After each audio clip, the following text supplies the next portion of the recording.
Сегодня мы в городе Сергиев-Посад. Город находится к северо-востоку от Москвы, 70 километров, очень близко, очень удобно. Это один из самых красивых провинциальных городов Московской области. Вы видите за мной главную достопримечательность этого города. Это монастырь Троицы-Сергиевой Лавры. Именно ради этого монастыря сюда приезжают туристы, русские и иностранные, и сюда приходят очень многие православные верующие люди. От названия этого монастыря и получил название город Сергиев-Посад. Монастырь имеет статус лавры. Слово «лавра» – это греческое слово, и его присваивают тем мужским монастырям, которые играют очень важную роль в истории страны и являются духовными, религиозными центрами. Троицы-Сергиева Лавра. Это название содержит уже много информации. Начну со второго слова, слова «Сергиева». Сергиева, потому что это слово от мужского имени Сергий. Сергий Радонежский – это был именно тот человек, который был основателем этого монастыря.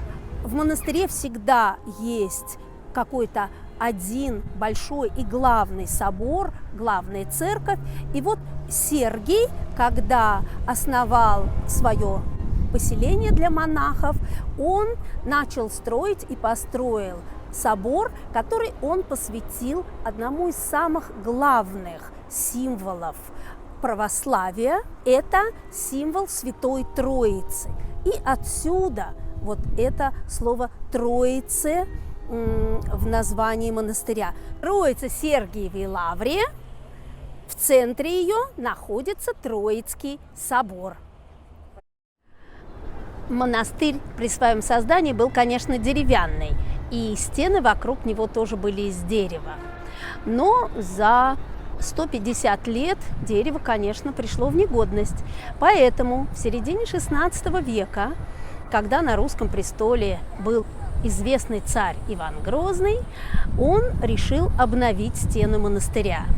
И вот эти стены середины XVI века, стены крепкие, каменные, серьезные, они были построены при Иване Грозном. И эти стены, как вы видите, стоят до сих пор. Интересно, что Иван Грозный как бы предчувствовал, что стены монастыря, который стал крепостью, скоро пригодятся ему. И через достаточно небольшое время, в начале XVII века, когда в России был период хаоса, мы называем этот период смутное время, на нашу территорию пришли войска польско-литовских интервентов, как мы называем это сегодня. И они оккупировали Москву и дошли, конечно, сюда, до Лавры, потому что, как я сказала, это был очень важный духовный центр. Здесь была осада монастыря, которая длилась достаточно долго, 16 месяцев, и монастырь гордится тем, что польско-литовское войско не сумело захватить монастырь.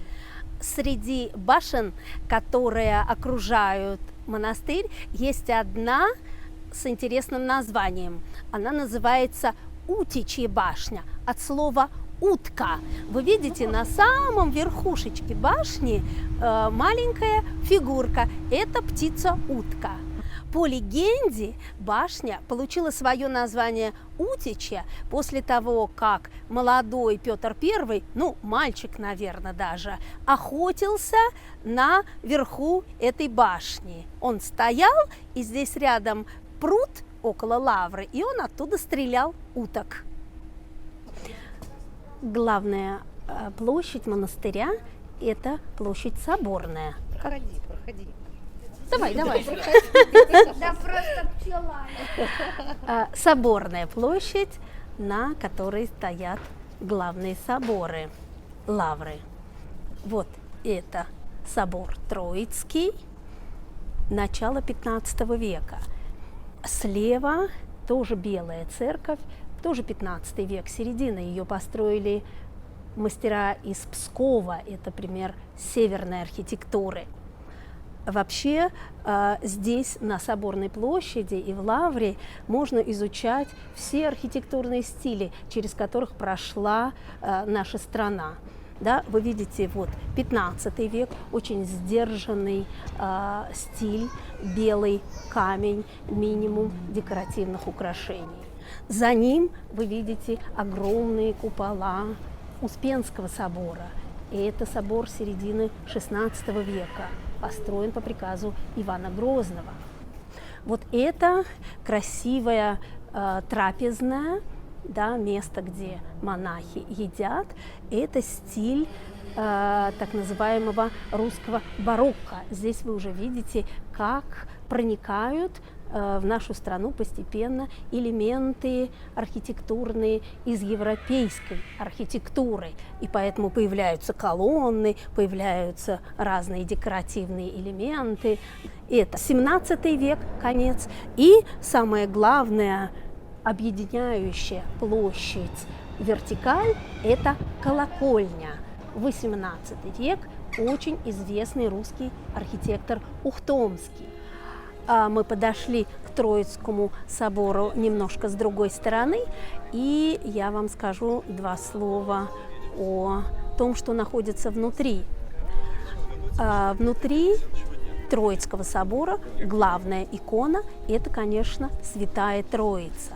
И специально для этого собора великий русский иконописец Андрей Рублев написал эту икону. Сегодня она хранится в Третьяковской галерее, здесь копия, но, в принципе, это самая главная икона, и сюжет Троицы самый главный сюжет для этого монастыря. Поэтому везде здесь вы увидите икону и сюжет Троицы. Андрей Рублев и другой иконописец Даниил Черный расписывали иконостас. Это тоже XIV век.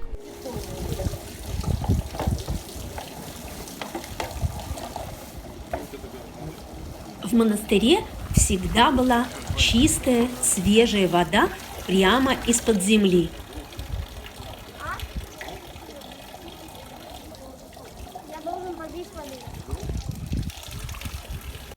Святая вода за здоровье. Со времени своего основания монастырь был центром культуры. Здесь писали иконы, переписывали церковные книги, создавали летопись, хранили традиции. И здесь в XVIII веке было основано учебное заведение духовное, которое называется семинария. Оно существует и сегодня здесь. Вот как раз здесь, в кабинете ректора, висит картина моего прадедушки Милорадовича «Оборона Троицы Сергиевой Лавры».